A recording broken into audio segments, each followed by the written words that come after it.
시청자 여러분 안녕하십니까? K랜 뉴스입니다.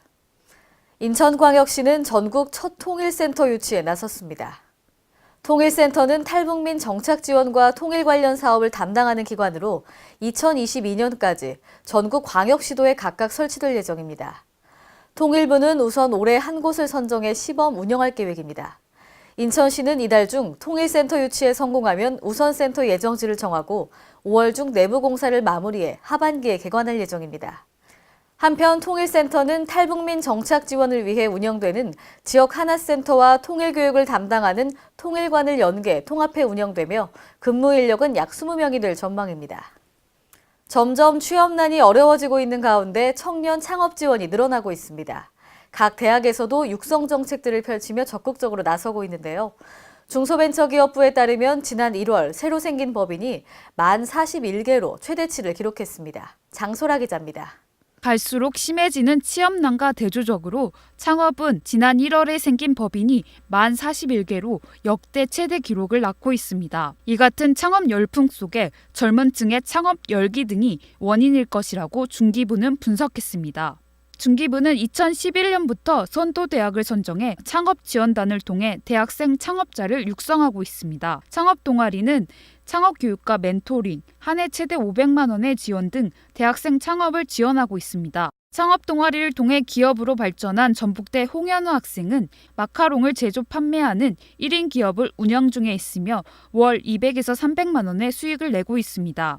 학생이라는 신분이 발목을 잡기보다는 이런 동아리나 기업 지원 사업이 있었기 때문에 오히려 더 날개가 되어주지 않았나. 졸업 후에는 이제 공장을 임대하고 제조를 하고 카페를 통해서 또 3D 프린터 기업을 운영 중인 장광현 학생도 작년 7월부터 12월 6개월간 2천만 원의 수익을 냈다고 말했습니다. 이와 관련해 각 대학은 창업 동아리뿐만 아니라 창업 친화적 학사 제도를 도입 운영하고 있습니다. K랜 장소라입니다. 전주 시내를 관통하는 전주천이 쓰레기로 몸살을 앓고 있습니다. 전주의 이미지까지 해치고 있는데요. 전예은 기자가 다녀왔습니다. 전북 전주시에 있는 자연 중심 생태하천인 전주천이 쓰레기로 몸살을 앓고 있습니다. 전주 한옥마을 근처 자연 생태박물관 앞에 흐르는 전주천이 제대로 관리가 안 돼 생태하천임을 무색해 하고 있습니다. 전주 시내를 관통하는 전주천은 복원전까지 콘크리트 제방과 주차장, 각종 생활 오폐수로 4, 5급수 하천에 머무르던 상태였습니다. 이에 따라 시는 1998년부터 2002년까지 5년에 걸쳐 오염원을 제거하고 둔치식생과 어류서식처를 복구했습니다. 또한 콘크리트 제방은 수많은 돌을 망태로 덮어 만든 자연 제방으로 대체해 성공적 생태하천으로 꼽혀왔으나 최근 들어 하천 내 쓰레기 수거 등이 제대로 안 되면서 도시 이미지마저 흐려놓고 있습니다. 이에 대해 시민들은 사랑받는 하천으로 거듭나기 위해서는 사소한 주변 환경부터 관리해야 한다고 말했습니다. 완산구 관계자는 쓰레기 수거를 매일 하고 있다고 했으나 현장의 모습은 전혀 달랐습니다. K랜 전예은입니다. 전주 종합경기장이 2005년 전라북도에서 전주시로 양여된 이후 개발 방향에 대한 논의가 있었지만 10수년 넘게 진척 없는 논쟁과 대립만 이어지고 있는 상황입니다. 양영모 전북도 의원은 광역단체장과 기초단체장이 대립하는 동안 시민들의 공공재가 제 역할을 못하고 방치되고 있다며 이같이 주장했습니다. 김경모 기자입니다. 전북 전주시 종합경기장 부지 개발 방향에 대해 시민 배심원단을 꾸려 결정하자는 주장이 제기됐습니다. 양영모 전북도 의원은 13일 열린 도의회에서 광역단체장과 기초단체장이 대립하는 동안 시민들의 공공재가 제 역할을 못하고 방치되어 있다며 이같이 주장했습니다. 이에 대해 송하진 도지사는 앞서 전주시가 약속한 대체 체육시설 조성 등 조건이 충족되면 협력하고 같이 참여하겠다고 공을 전주시에 넘겼습니다. 전주도심 한복판에 위치한 종합경기장은 2005년 전라북도에서 전주시로 양여된 이후에 10년이 넘도록 진척 없는 논쟁만 이어지고 있습니다. K랜 김경모입니다. 서울 시민들의 태양광 설치 신청부터 사후 관리까지 원스톱으로 지원하는 서울에너지공사 태양광 지원센터가 지난 12일 정식 출범했습니다. 시민들의 상담, 문의를 담당할 태양광 콜센터와 권역별 지원센터도 운영을 시작했습니다. 태양광 지원센터를 통해 시민의 참여를 이끌어냄으로써 2022년까지 서울시 100만 가구에 태양광을 보급하고 태양광 설비 용량 1기가와트를 달성해 나가는 것이 핵심 목표입니다. 서울시는 태양광 지원센터 출범에 따라 에너지 소비 도시에서 에너지 생산 도시로 거듭나게 됩니다. 공사는 2018년 서울 시내 12만 5천 가구 등 총 80메가와트 용량의 태양광을 보급하는 추진 목표를 세우고 있습니다. 주택 태양광 외에도 공공부지 등을 활용한 대용량 태양광 발전소 건립 역시 박차가 가해질 전망입니다. 또 태양광 지원센터는 태양광 보급의 핵심 기지 역할을 맡게 됩니다. 전북 남원 하면 뭐가 떠오르시나요? 광안루 등 전통적이고 문화적인 이미지가 가장 먼저 떠오르실 텐데요. 남원시 의회 양희재 의원은 많은 관광객 확보를 위해 한복을 활용한 다양한 콘텐츠가 필요하다고 주장했습니다. 전예은 기자입니다. 전북 남원시도 서울과 전주처럼 한복 체험 문화를 장려하고 지원하는 조례를 만들자는 주장이 제기됐습니다.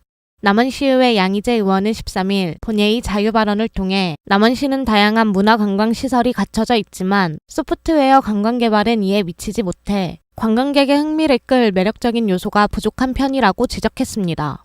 이어 남원시는 한복을 활용한 다양한 관광 콘텐츠와 프로그램을 개발해 관광을 활성화할 수 있는 방안을 마련해야 한다고 촉구했습니다. 그는 한복 체험 관광이 성공하려면 관광명소 곳곳에 다양한 콘셉트의 포토존을 설치하고 한복을 입고 즐길 수 있는 다양한 체험 프로그램과 이벤트도 준비해야 한다고 강조했습니다. 한복을 활용한 다양한 관광 콘텐츠가 개발되어 많은 관광객들이 남원을 방문하고 양 의원은 다양한 체험시설을 설치, 운영할 수 있도록 해야 한다고 주문했습니다. K랜 전예은입니다.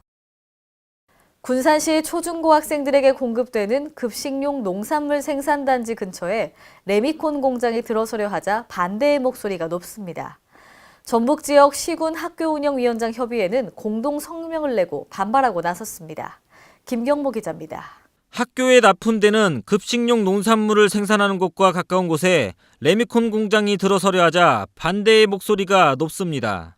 전북 지역 14개 시군 학교운영위원장협의회는 13일 공동으로 성명을 내고 전라북도 행정심판위원회 측에 산곡리 대광 레미콘 공장 행정심판 청구를 기각 체결할 것을 촉구했습니다. 설립 허가 여부는 이번 달 안에 결정될 것으로 전망되고 있습니다.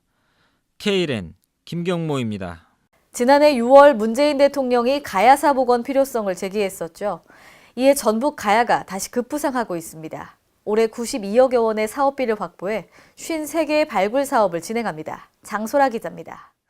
양호남 화합의 핵심 키워드로 떠오른 가야가 재조명되면서 전북 가야도 급부상하고 있습니다. 전북도는 올해에만 92억 7천만 원의 사업비를 확보해 7개 시군 전북가야 관련 사업을 진행합니다. 전북가야 유적은 고분, 제철 유적, 봉수, 산성 등 모두 690개가 발굴 및 정비 등의 대상입니다. 전북가야는 장수가야와 남원가야가 80%를 차지하고 있어 전북가야의 핵심 지역으로 추정하고 있습니다. 오는 3월 말 전북 남원의 두랑리, 유곡리, 가야, 고분군이 국가지정문화재로 지정됩니다. 또한 지금까지 발견된 봉수대 68개의 최종 종착지가 장수가야를 향하고 있어 학계는 장수가야를 전북가야의 도성이 있었던 곳으로 파악하고 있습니다. 전북문화유산과 심수영 주무관은 전북가야 복원에 최선을 다해 전북가야가 세계문화유산으로 등록되기 위해 노력하겠다고 말했습니다. K랜 장소라입니다. 오늘의 브리핑 뉴스입니다. 세종특별자치시가 시민과 기업이 일상생활 속에서 겪고 있는 각종 불합리한 민생 규제를 개선하기 위해 나섭니다. 이에 따라 세종시는 다음 달 23일까지 시민 공모를 진행하는데요. 시민과 기업이 일상 속에서 느꼈던 민생 규제로 국민 생활과 안전, 기업 활동 등이 대상입니다. 이번 공모는 소방, 보건, 환경 등까지 대상을 확대합니다. 공모는 시 홈페이지 온라인 공모나 똑똑 세종 등 다양한 채널을 통해 누구나 참여할 수 있습니다. 최근 투기 과열지구의 민영주택 청약 가점을 높이기 위한 부모 위장 전입 유인이 높아지고 있습니다. 국토교통부에 따르면 파리 대책 이후 가점제가 85제곱미터 이하 100%, 85제곱미터 초과 50%로 확대됐는데요. 이에 따라 국토교통부는 위장 전입을 통한 부정 당첨 소지를 예방하기 위해 실태 조사를 강화하기로 했습니다. 또 현재 시장에서 주목받고 있는 개포 8단지의 당첨자에 대해 가점 분석 후 소관구청에서 실거주 여부를 직권조사하고 실태 조사를 실시할 계획입니다.